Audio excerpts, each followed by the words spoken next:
The crystal chandelier casts elegant shadows across Richard Blackwood's marble-floored dining room, where 30 of the city's wealthiest elite gather for his monthly networking dinner. The air thrums with the sound of expensive wine being poured and business deals being whispered between courses. Richard, a silver-haired man in his 50s wearing a tailored Italian suit, moves through the crowd with the confidence of someone who owns half the city's skyline. Maria Santos, a 35-year-old black woman in a crisp white uniform, weaves quietly between the guests, refilling wine glasses with practiced efficiency. Her movements are graceful, almost invisible to the powerful men and women who barely register her existence. She's learned to perfect this art of invisibility over 3 years of working in Richard's mansion. The evening takes a sharp turn when Maria approaches Richard's table to refill his glass. As she leans forward, her elbow accidentally catches the edge of a stack of documents beside Richard's plate. The wine glass tilts, sending deep red liquid cascading across the papers. The room falls silent as Richard's face transforms from casual arrogance to pure rage. "You clumsy fool!" Richard's voice booms across the room, causing every conversation to halt.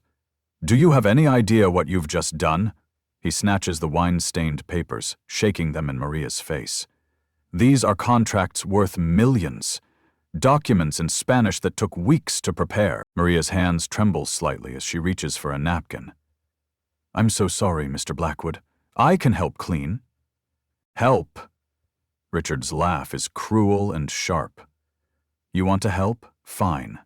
Translate this Spanish document right now, and I'll give you my entire monthly salary." He waves the papers mockingly. "But we both know that's impossible, don't we? People like you can barely read English, let alone Spanish." The guests murmur among themselves, some chuckling at what they assume is Richard's joke. A woman in pearls leans toward her companion and whispers loudly enough for Maria to hear. "Don't be so hard on her, Richard. What would someone like her know about foreign languages?" Maria's eyes flash with something deeper than hurt, but she keeps her voice steady. "I understand you're upset, Mr. Blackwood. Perhaps we should—" "Get out!" Richard's face is red with fury. "You're nothing but a maid, and you'll never be anything more. Clean up this mess and get back to where you belong, in the kitchen with the other help." As Maria bends to gather the scattered papers, her fingers pause on one of the documents.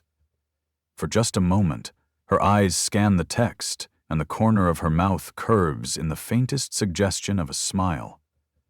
Carlos, the Mexican chef watching from the kitchen doorway, catches her whispered words in perfect Spanish. "Qué interesante. Este contrato en algunos problemos." The small apartment in East Harlem feels worlds away from the marble mansion where Maria spends her days. The walls are painted a warm yellow, and children's artwork covers the refrigerator. 8-year-old Isabella sits at the kitchen table, her dark curls bouncing as she practices her English homework. She looks up with bright eyes when Maria walks through the door, still wearing her white uniform. "Mami, you're home early," Isabella says, setting down her pencil. "Did something happen at work?" Maria hangs her coat on the back of a chair and sits beside her daughter. "Just a little accident, mi amor. Nothing to worry about." She examines Isabella's homework, her fingers tracing the carefully written sentences. "Your English is getting so good. Better than many of the people I work with." Isabella beams with pride. "Mrs. Garcia says I'm the smartest kid in class. She wants to put me in the advanced program next year." She pauses, studying her mother's face. "Mommy, why don't you teach at a school? You know so many languages." Maria's hand instinctively moves to the simple gold ring on her finger, the only piece of jewelry she wears. It's unremarkable to most people, but to Maria, it represents everything she's lost and everything she's fighting to rebuild. The ring belonged to Dr. Elena Vasquez, the linguistics professor who raised Maria after her parents died in Guatemala. Elena had insisted that knowledge was the only true wealth, the only thing that could never be taken away. "Sometimes, mija, Life takes us on different paths than we planned, Maria says softly. But every path teaches us something important. The apartment is modest but immaculate. Books in multiple languages line makeshift shelves, and Maria's laptop sits open on a small desk in the corner. Most evenings, after Isabella goes to bed, Maria spends hours helping other immigrant workers in the building with their English, or translating documents for families trying to navigate the complex immigration system. Her phone buzzes with a text from Carlos. "You okay?" "Mr. Blackwood was furious after you left. Mrs. Henderson is asking questions about you." Maria types back, "I'm fine. See you tomorrow." She doesn't tell Carlos about the contract she glimpsed, or about the glaring legal errors that could cost Richard millions. She doesn't mention that she recognized the Spanish company's name from her previous life, or that she knows exactly how the scam works. Some knowledge, she's learned, is dangerous to possess, especially when you're supposed to be invisible. Isabella falls asleep with her head on Maria's shoulder as they read together on the couch. Maria carries her daughter to bed, tucking her in with a gentle kiss. "Sweet dreams, mi amor. Tomorrow will be better." As Maria prepares for bed, she catches her reflection in the bathroom mirror. The woman staring back looks tired, older than her years, but behind the exhaustion, there's something else. A strength that 3 years of cleaning floors and enduring insults hasn't managed to break. She touches the gold ring again, remembering Elena's words. "The world will try to make you small, Maria, but knowledge makes you infinite." She has no idea that tomorrow will test just how infinite she really is. The next morning brings the first of many storms. Maria arrives at the mansion to find Mrs. Henderson, the stern-faced head housekeeper, waiting in the staff entrance with her arms crossed. The older white woman's disapproving expression has become familiar over the years, but today it carries extra venom. "Maria, there's been a complaint about your performance," Mrs. Henderson announces without preamble. "Mr. Blackwood's contract went missing after your incident last night." Maria sets down her cleaning supplies. "The contract didn't go missing. I saw him put it in his briefcase before I left." "Don't you dare contradict me," Mrs. Henderson snaps. "Mr. Blackwood discovered this morning that important documents were missing from his study. As the only person who had access to that room during the party, you're the obvious suspect." The accusation hangs in the air like poison. Maria feels the familiar weight of injustice settling on her shoulders. The same feeling she's carried since childhood, when teachers assumed she couldn't keep up, when college advisors suggested she choose more realistic career paths, when colleagues questioned whether she'd truly earned her achievements. "I didn't take anything," Maria says quietly. "You can check the security cameras." Mrs. Henderson's smile is cold. "The cameras in the study have been malfunctioning for weeks. How convenient." She pulls out a clipboard. "Mr. Blackwood has decided to implement new security measures. Your bag will be searched every day when you leave. Your pay is being reduced by 30% until further notice. And you'll be taking on additional duties, guard and maintenance, and caring for Mr. Blackwood's 3 German shepherds." Carlos appears in the doorway, his face troubled. "Mrs. Henderson, that's not fair. Maria is the most honest person here. She would never—" "No one asked for your opinion, Carlos." Mrs. Henderson cuts him off. "Unless you'd prefer to join her in the unemployment line?" Carlos falls silent, his eyes apologetic as he looks at Maria. She gives him a slight nod, understanding. They both need these jobs too desperately to risk losing them over principles. The weeks that follow blur together in a haze of humiliation and exhaustion. Maria's days start at 5 in the morning, tending to the garden in the pre-dawn darkness before the regular staff arrives. The German shepherds are aggressive and poorly trained, requiring constant vigilance. Her reduced salary barely covers rent and Isabella's school expenses. At home, Isabella notices the change immediately. "Mami, you're losing weight." Are you eating enough? Maria forces a smile. I'm just getting more exercise at work, mija. It's good for me. But Isabella isn't fooled. At 8 years old, she's already learned to read the worry lines around her mother's eyes. The way Maria's hands shake slightly when she thinks no one is watching. She starts saving half her lunch money, hiding the crumpled bills in a small box under her bed. The breaking point comes 3 weeks later, during Richard's monthly charity gala. The irony isn't lost on Maria as she serves champagne to guests who've paid thousands of dollars to attend an event supposedly raising money for underprivileged children. She overhears Richard's conversation with a group of investors near the bar. The problem with these people, Richard says, gesturing vaguely toward the kitchen where Maria and the other staff work, is that they have no ambition, no intellectual curiosity. They're content to do menial work because, frankly, that's all they're capable of. A woman in a glittering gown nods thoughtfully. It's really quite sad. The genetic limitations are so obvious when you work with them directly. Exactly, Richard continues, warming to his theme. Take my maid, for instance. 3 years she's worked here, and she's never once shown any interest in bettering herself. These people simply don't have the cognitive capacity for complex thought. Maria's grip tightens on the champagne tray. She's heard variations of this conversation dozens of times over the years, but tonight it hits differently. Maybe it's the exhaustion or the worry about Isabella, or simply the accumulation of 3 years of small cruelties. For the first time since she started working here, Maria feels something inside her begin to crack. The evening takes a dramatic turn when Richard's assistant rushes into the main hall, her face pale with panic. Mr. Blackwood, we have a problem. The translator for tomorrow's Spanish contract signing is in the hospital with food poisoning. The Barcelona investors fly out tomorrow night. If we don't complete this deal, find another translator, Richard barks. There must be dozens in the city. It's Sunday night, sir, and this is highly technical legal language. The few people I've reached want 48 hours minimum to prepare. And the fee would be, how much? $15,000 for 1 day. Richard's face turns purple. 15,000? To translate a simple contract?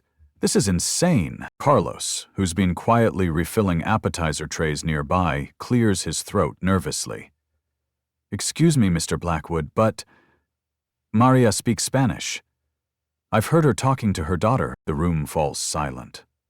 Richard turns slowly, his eyes narrowing as he focuses on Maria. What did you just say? Maria speaks Spanish, Carlos repeats, his voice barely above a whisper. Maybe she could help? Richard's laugh is harsh and disbelieving. Are you serious? You think this woman, he gestures dismissively at Maria, could handle complex legal translation? She can barely handle a wine glass without spilling it, but something in Richard's eyes suggests he's desperate enough to consider even the most ridiculous option. The Barcelona deal is worth $50 million. His company's quarterly reports depend on it. The investors have made it clear this is their final offer. Fine, Richard says suddenly, his voice carrying across the room. You want to help, Maria? Here's your chance. He strides to his office and returns with a thick document. This is the contract. 10 pages of complex legal Spanish. If you can translate this perfectly by tomorrow morning, I'll give you my entire monthly salary, $25,000. The crowd gasps. Several people laugh, thinking this is some kind of elaborate joke. Maria stands frozen, the champagne tray still in her hands. But, Richard continues, his smile turning cruel, when you fail, and you will fail, you're fired. No severance, no references, nothing. Do we have a deal? The room holds its breath. Maria looks around at the faces staring at her. Some amused, some pitying, all convinced they're about to witness a predictable humiliation. She thinks of Isabella, of the rent money she doesn't have, of the years of silent endurance. She sets down the champagne tray and walks toward Richard. We have a deal. The document feels familiar in Maria's hands as she accepts it from Richard. The paper is thick, expensive, with the letterhead of Constructora Barcelona, a company she recognizes from her previous life. As her eyes scan the first page, her expression doesn't change, but internally she's already identified 3 major red flags that would make any competent lawyer run screaming. Well? Richard's voice drips with mockery. Having second thoughts already? Maria looks up at him calmly. May I have a pen and paper to write the translation? The crowd murmurs with anticipation. Someone has started recording on their phone. Richard's business partner, James Morrison, whispers loudly enough for everyone to hear. This is going to be painful to watch. Maria takes the offered pen and begins to read aloud in Spanish, her pronunciation crisp and flawless. The murmurs die away as her voice carries across the room with unexpected authority. She's not stumbling over words or pausing to think. She's reading as naturally as if the document were written in English. Artículo primero. La Constructora Barcelona se compromete a la construcción de un complejo en la costa americana. Maria begins, then seamlessly transitions to English. Article 1. Barcelona, construction, commits to building a luxury tourist complex on the American coast. The Spanish investor Don Carlos Mendez, who's been watching with polite interest, suddenly straightens in his chair. His wife leans forward, her eyes widening. Maria continues reading, but then she stops. Mr. Blackwood, I need to point out some issues with this contract before we proceed. Richard's face flushes red. Issues? You're supposed to translate, not analyze. Just do what you're told. Article 7 states that all construction permits will be handled by the Spanish company. Maria continues steadily. But American law requires domestic permitting. This clause would make the contract legally unenforceable. Don Carlos Mendez goes pale. His wife whispers something urgent in his ear. Furthermore, Maria continues, Article 12 includes a clause that would transfer property ownership to the Spanish company after completion, with payment contingent on tourism revenue. That's mathematically impossible to achieve based on the projected visitor numbers. The room is dead silent now. Richard's mouth opens and closes like a fish gasping for air. Maria pulls out her phone and dials a number. Hola, Ricardo? Sí, soy María Santos. Necesito que conformes algo sobre Constructora Barcelona. She speaks rapidly, in Spanish, her voice carrying the authority of someone used to making important calls. The voice on the other end is clear enough for several people to hear. Maria, ¿dónde has mosto? We've been trying to reach you for months. That Barcelona company you warned us about last year? They're under investigation for international fraud. Maria thanks the caller and hangs up. She turns to face Don Carlos Mendez, switching to Spanish. Señor Mendez, I believe you know exactly what I'm talking about. Don Carlos stands abruptly, his face red with embarrassment and anger. This is not what we discussed, he stammers in heavily accented English. I was told this was a simple businessman, not someone who could read, Maria asks quietly. The implications hit the room like a physical blow. Don Carlos and his wife gather their things hastily, muttering apologies about misunderstandings and needing to consult with their legal team. Within minutes, they're gone, leaving behind a $50 million deal in shambles. Richard stands in the middle of his own living room, surrounded by his wealthy friends, looking like a man who's just watched his empire crumble. You set me up, he whispers. You planned this whole thing. I planned nothing, Maria replies calmly. You created this situation. You insisted I translate the document. I simply did what you asked. But how did you? Who are you? Richard's voice is barely audible. Maria reaches into her uniform pocket and pulls out her phone again. This time she opens a video call. The screen shows a distinguished-looking man in his 60s, sitting in what appears to be a university office. "Hello, Maria," the man says warmly. "I see you've finally decided to come out of retirement." "Hello, Dr. Peterson," Maria replies. "Would you mind confirming my identity for these people?" Dr. Peterson adjusts his glasses and looks directly into the camera. "Ladies and gentlemen, you're speaking with Dr. Maria Santos, former professor of applied linguistics at Columbia University. She holds a PhD in comparative literature from Harvard, speaks 7 languages fluently, and has consulted for Fortune 500 companies on international contract negotiations. She's also published 3 books on cross-cultural communication and has over 200 peer-reviewed articles in academic journals." The room erupts in shocked whispers. Someone drops a wine glass, the sound of shattering crystal echoing through the sudden chaos. "Maria," Dr. Peterson continues, "when are you coming back to us? The department has been holding your position open." Maria touches the gold ring on her finger, the ring that now makes perfect sense to everyone watching. It's not just jewelry, it's a symbol of her membership in the International Council of Linguistic Studies. "Thank you, Dr. Peterson. I'll call you tomorrow." She ends the call and turns back to Richard, who looks like he's seen a ghost.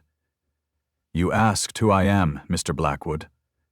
I'm someone who chose to work as your housekeeper for 3 years. The question is, why do you think I made that choice?" The silence in the room is deafening as the full weight of Maria's revelation settles over the gathered crowd.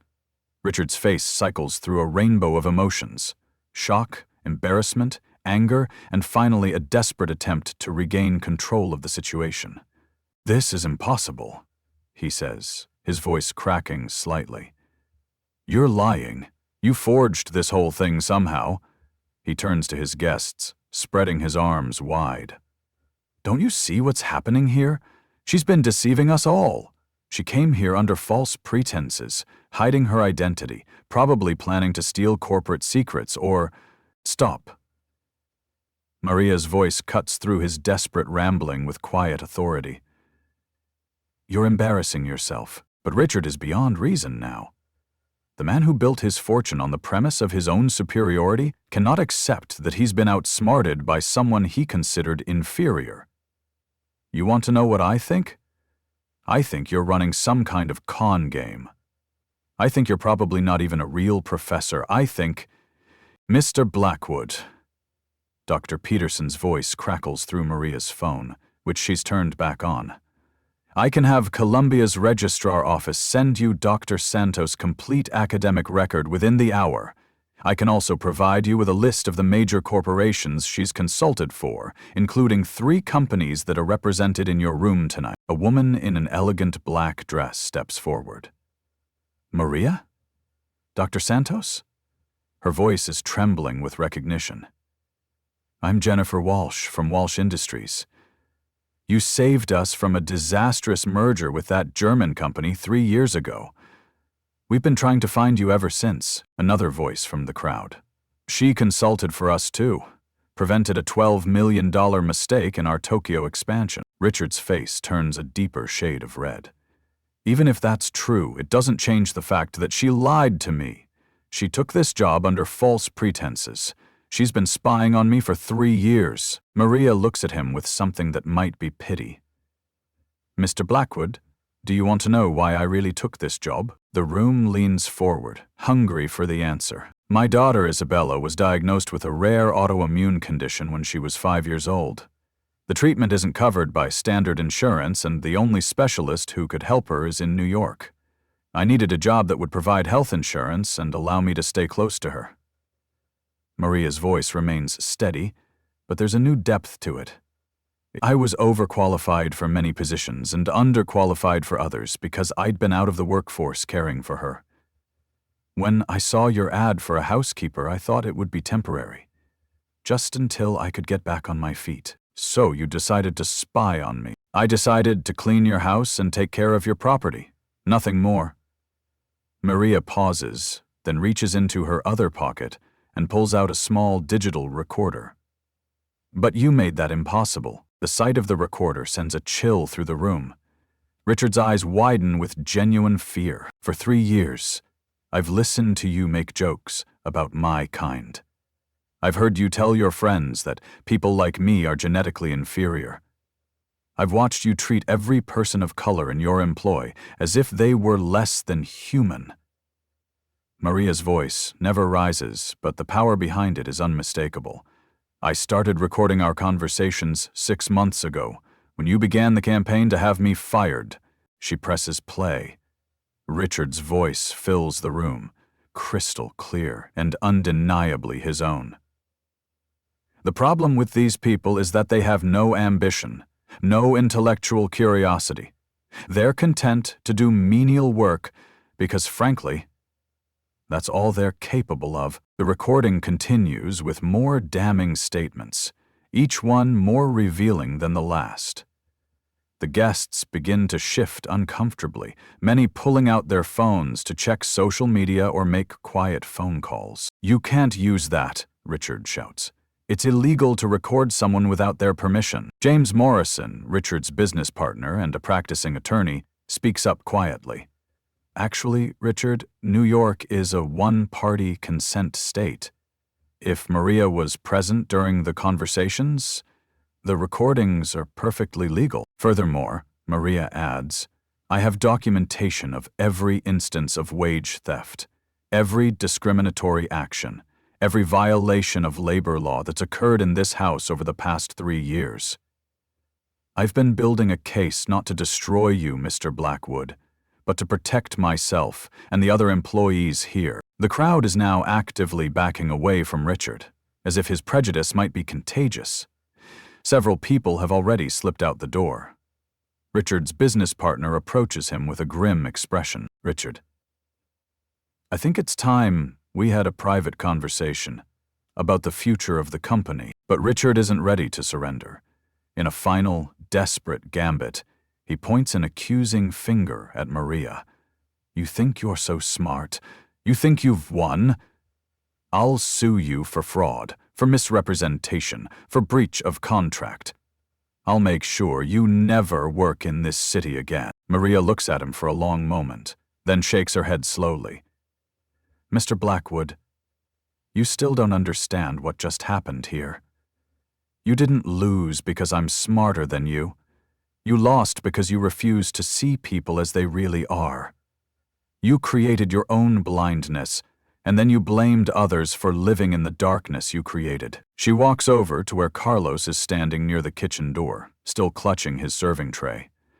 "Carlos, you don't have to worry about your wife's visa application anymore. I know people who can help."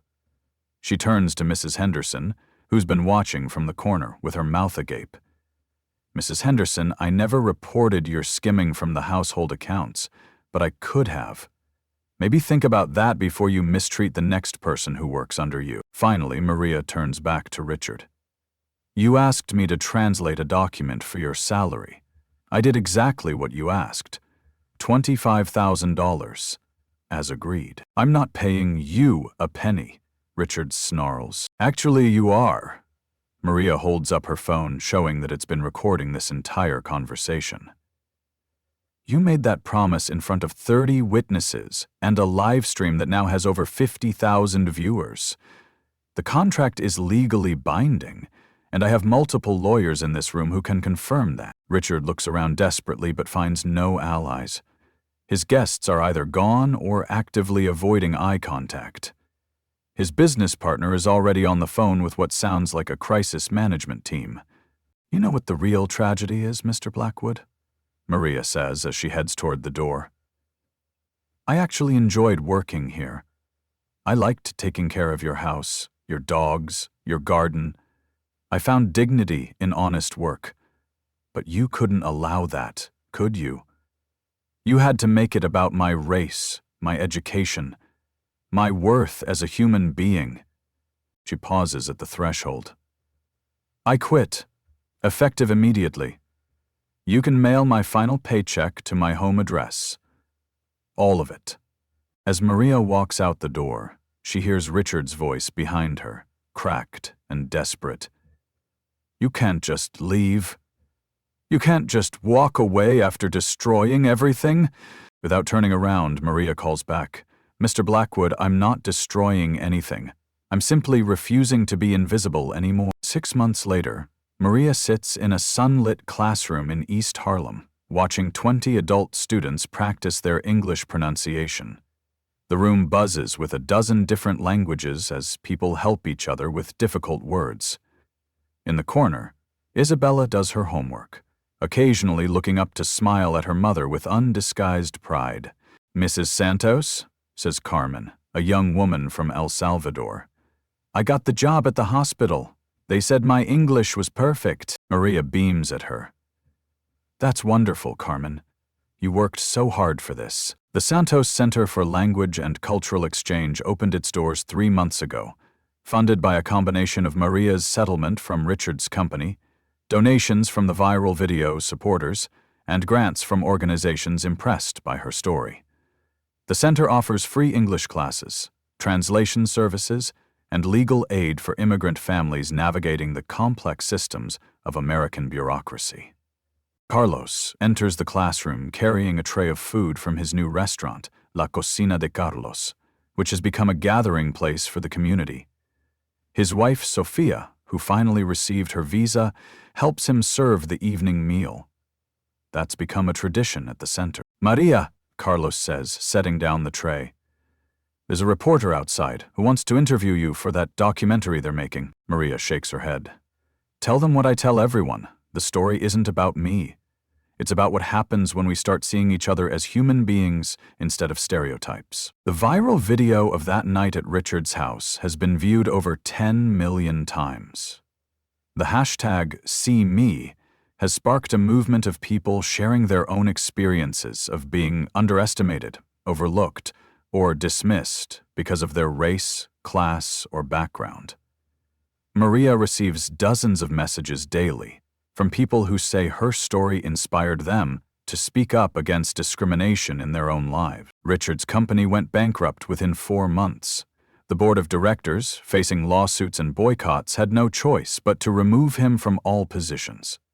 His house was sold at auction. He now works as a mid-level manager at a small real estate firm, and according to Carlos, who still has friends in that world, he's been attending sensitivity training sessions. "Do you think he learned anything?" Isabella asks one evening as they walk home from the center. Maria considers this carefully. "I think he learned that actions have consequences. Whether he learned to see people differently, that's up to him." Isabella nods sagely. At 9 years old, she's already more worldly than many adults.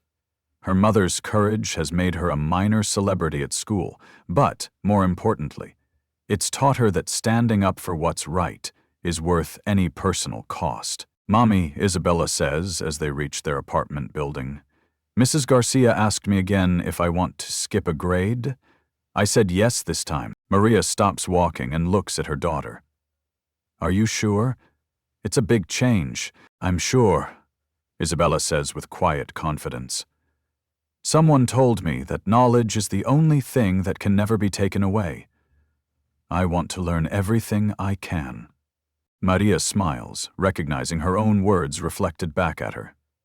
"Then we'll make it happen, mi amor." That night, after Isabella is asleep, Maria sits at her laptop, responding to emails from around the world. A teacher in London wants to know how to help immigrant students feel more confident. A lawyer in Los Angeles is asking for advice on a discrimination case. A group of college students in Chicago wants to start a center like hers. She answers each message carefully, remembering Dr. Elena's words about knowledge being infinite. Every person she helps, every mind she changes, every stereotype she challenges, it all ripples outward in ways she may never fully understand. A new email appears in her inbox, the subject line reading, "From a former colleague." Maria opens it. Curious. "Dear Dr. Santos," it begins, "my name is Jennifer Walsh. We met briefly at Richard Blackwood's house 6 months ago. I wanted to thank you for what you did that night, but more importantly, I wanted to apologize. I was in that room when he said those terrible things about you and others, and I said nothing. I told myself it wasn't my place to interfere, but I know now that silence makes me complicit. I've been thinking about your story every day since then, and I've started speaking up in my own company when I hear discriminatory comments. It's not much, but it's a start. Thank you for showing me that courage isn't just about grand gestures. It's about refusing to be invisible when it matters most. Maria reads the email twice, then forwards it to her inspiration folder, a collection of messages from people who've been moved to action by her story. There are hundreds of them now, from all over the world, in dozens of languages. She closes the laptop and walks to the window, looking out at the city lights. Somewhere out there in offices and schools and homes, people are having difficult conversations about race and class and assumptions. Some are small conversations between friends or family members. Others are bigger. Boardroom discussions about hiring practices, school board meetings about educational equity, city council sessions about community resources. Maria touches the gold ring on her finger, thinking about Elena and the path that led her to this moment.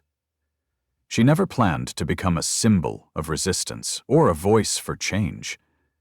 She just wanted to take care of her daughter and do honest work. But sometimes, she's learned, the world decides you're needed for something bigger than your original plans. Tomorrow, she'll teach her classes and help her students navigate the complex system of American society. She'll translate documents and offer legal advice and provide a safe space for people who feel invisible in their own communities. She'll continue the work of building bridges between cultures and challenging people to see beyond their assumptions. But tonight, she's simply a mother who kept her promise to her daughter, to never give up, to never stop fighting for what's right, and to never let anyone make her feel less than whole. The story of Maria Santos ends here, but the story it inspired continues every day, in every person who chooses to stand up rather than stay silent, to see rather than assume, to build rather than tear down. The world is still waiting for that next story, the next person who will refuse to be invisible when it matters most. In the end, Maria's greatest victory wasn't exposing Richard's prejudice or saving his company from fraud. It was proving that dignity, intelligence, and worth aren't determined by the color of your skin or the uniform you wear. They're determined by how you choose to treat others, and how you choose to respond when faced with the choice between silence and truth. The question now is, when faced with that same choice, what will you do?